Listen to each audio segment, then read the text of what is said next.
Thailand के बड़े कारोबारी इदारे चायरोन पोका फेंड सीपी ग्रुप को मुकम्मल एतमाद है कि वो चीन की वसी और खुली मंडी में अपनी जड़ें मजीद मजबूती से जमा सकेगा। ये बात ग्रुप के सीनियर नायब सदर वांग वई वई ने कही।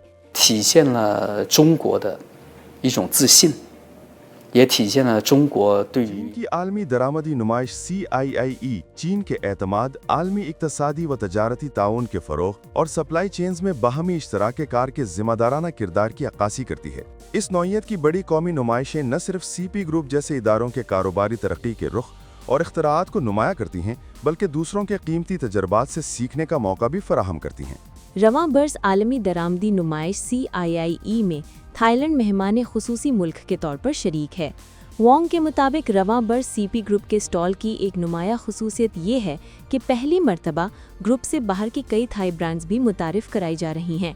CP ग्रुप चीन की आलमी दरामदी नुमाइश CIIE के प्लेटफॉर्म के जरिए नुमाया थाई कंपनियों को अपनी मसनूआत पेश करने में मदद देना चाहता है, ताकि ज्यादा से ज्यादा चीनी और आलमी खरीदार इन आला मायार के थाई ब्रांड्स और मसनूआत से वाकिफ हो सके।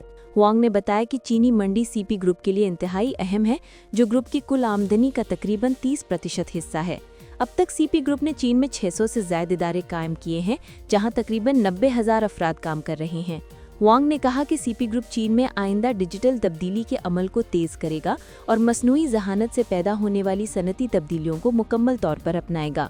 हमें उम्मीद है कि चीन में अपने ऑपरेशन से हासिल होने वाले तजर्बे को तेजी से थाईलैंड और 21 दीगर ममालिक और खित्तों में लागू किया जा सकेगा, जहां हमारी सरमायाकारी मौजूद है, ताकि CP ग्रुप के मकामी कारोबार तेजी से AI+ के दौर में दाखिल हो सकें।